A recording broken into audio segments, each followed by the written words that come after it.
Thank you so much for being here tonight. You're very welcome to our event.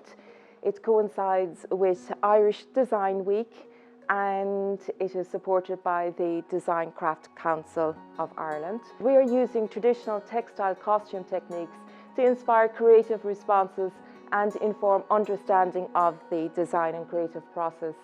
The research will reveal specific characteristics of traditional costumes from each participating country, and the costume design analyses will promote and safeguard the tangible heritage of each country.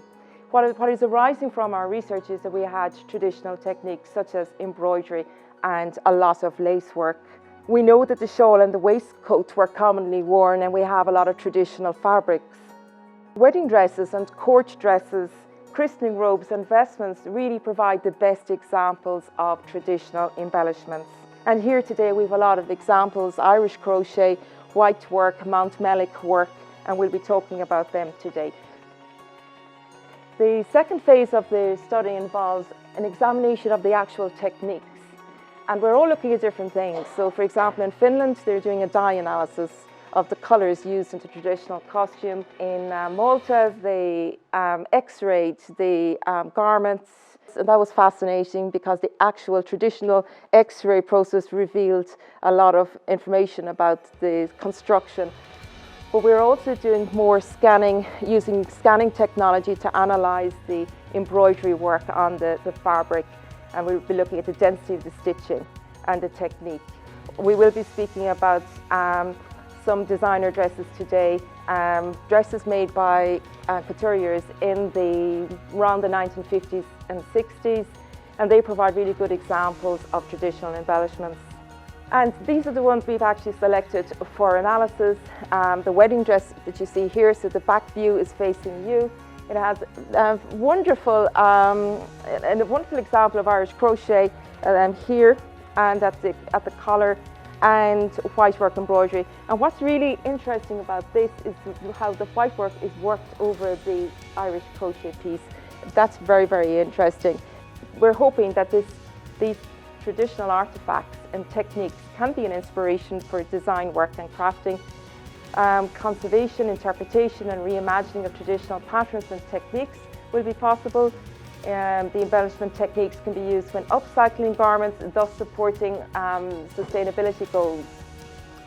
We're hoping to resurrect interest in crochet lace and embroidery work. We're hoping to develop textile skills and fine motor skills, and to support the development of design and creative thinking and entrepreneurial activity as mentioned, and an appreciation of our intangible cultural heritage and tangible heritage. There wouldn't have been many Irish designers. You know, like they're probably the only two around that time, and that was a much later time. So you can imagine, 60 years before that, all these big aristocratic houses would have had, I don't know how many seamstresses they would have employed, but my mother's family, there was 6 and they were all employed. Proud of the Irish tradition of bringing out Irish couture. She actually subsidised the dresses for David Era when she had to accompany him on his first state visit to New York. I didn't know that. Yes. She subsidised Irene Gilbert to go to New York, did she? Yes, she subsidised Irene Gilbert's dressing of Mrs. David Era. That has not been published ever yet. But I got into it through my mother. Yeah. Latimer Skinner. She was always doing crochet, and she taught me and her daughter-in-law how to crochet, and she said if we were able to do that, we'd never be lonely. I was so happy to be able to do it, and they'd go to each other then every other week, and they made several things, and they really enjoyed it. What's really surprising about this piece is she talks about how she passed garments down from one person to the other. So she's talking about the O'Connells and the O'Bradys, and so they got that top and then they got it and they got it until it all practically fell apart. So when my aunt got married, she wanted the same dress as my granny. So my granny picked apart her wedding dress, made a pattern from it and remade it. Every Christmas she makes all of us a pair of socks.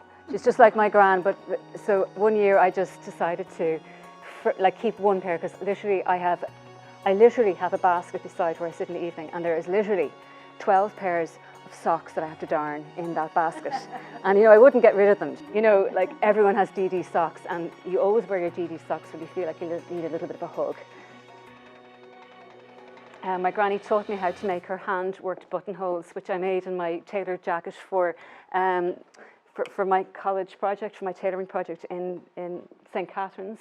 I don't have that jacket with me, but I have her buttonholes. You can see they're all hand-worked buttonholes here. And she was just a real perfectionist. This is a jacket that she wore, and this is a jacket that she made for my mother around, I think my mum said it was about 1988. And this model here is Sarah Morrissey, modelling the first outfit from my collection, which is based on patterns and graphic shapes from the Selmer saxophone factory in Paris. So all of these kind of represent, the different parts of the saxophone, like the different buttons and so on, and the pieces that go down. And then the fleur-de-lis on this jacket here is inspired by the engraving that is on a Selmer saxophone. It's silk and wool cashmere embellished with silk on a machine and piped. And that's inspired by a lot of botanical drawing I was doing at the time and the landscape in Connemara. The jumpsuit here is got a built-in saxophone strap, so you can actually play the saxophone if you just connect it there. And this was made out, being a home economist, I am into upcycling and recycling and all that.